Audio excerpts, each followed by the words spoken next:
যখন আমি রোদ্রে আচার দিই তখন এরকম একটা বড় সরপেট দিয়ে ঢেকে দিই, যাতে পোকামাকড় বা পশু পাখি মুখ দিতে না পারে। কারণ পাখির মুখে কিন্তু জীবাণু থাকে, সেই জন্য আমি আচার রোদ্রে দেওয়ার সময় বা যে কোনো খাবার রোদ্রে দেওয়ার সময় কিন্তু এইভাবে ঢেকে দিই। তো ঢেকে দিলে পরে খাদ্যটা স্বাস্থ্যসম্মত থাকে, নিরাপদ থাকে। তো আচারটা বানিয়েছি দেখো আমি, এটা কিন্তু জলপাইয়ের আচার। এই আচারটা আমি গতকাল রাত্রে বানিয়েছি।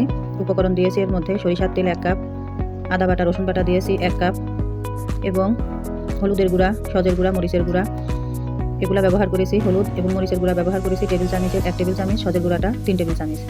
আবার যখন আমি আচারটা বানানোর জন্য সিদ্ধ করেছি তখন কিন্তু চিনি ব্যবহার করি নাই আগেই। এই জলপাইটা সিদ্ধ করার পরে চিনি ব্যবহার করেছি। চিনি আমার লেগেছে 1.5 কেজিরও বেশি। 2 কেজি জলপাইয়ের জন্য 1.5 কেজির বেশি আমার চিনি লেগেছে। এবং যে যেরকম মিষ্টি খেতে পছন্দ করো সে সেরকম মিষ্টি দিয়ে নেবে। আমার একটু বেশি মিষ্টি খেতে পছন্দ করে বাচ্চারা, সেই জন্য আমি একটু বেশি চিনি দিয়ে নিয়েছি। আচারটা মূলত আমি চিনি দিয়েই বানিয়েছি। স্বাদের জন্য কিন্তু একটু লবণ দিতে হবে। আর কাঠখোলায় যে মশলাটা আমি ভেজে গুঁড়ো করে দিয়েছি সেই উপকরণের মধ্যে এখন বলছি পাঁচফোড়ন, গরম মশলা, ডাল, ফল, লবঙ্গ 5 থেকে 6 টুকরা করে নিয়েছি।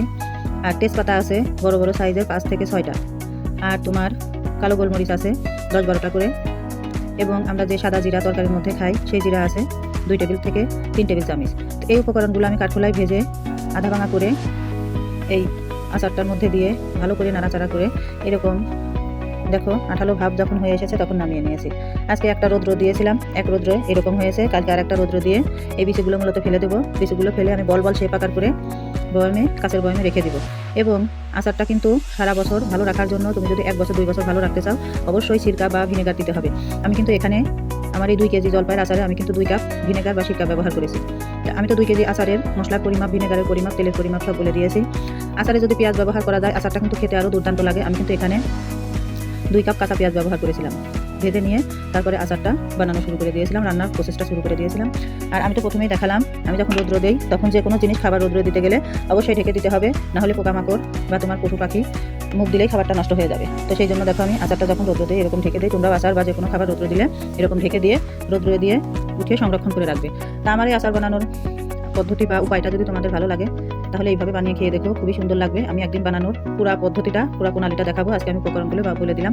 আমার এই আচার বানানোর পদ্ধতিটা তোমাদের সঙ্গে শেয়ার করা হয়নি, তো শরীর অসুস্থতার কারণে দেখানো হয়নি আচার বানানোর উপায়টা।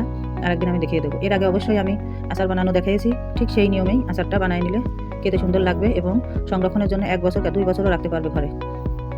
তো আজ তাহলে এই পর্যন্তই। যে যেখান থেকে দেখছো ভালো থেকো, সুস্থ থেকো। আর ফলো, কমেন্ট, শেয়ার, সাবস্ক্রাইব করে দিও। আজ তাহলে এই পর্যন্তই। আল্লাহ হাফেজ।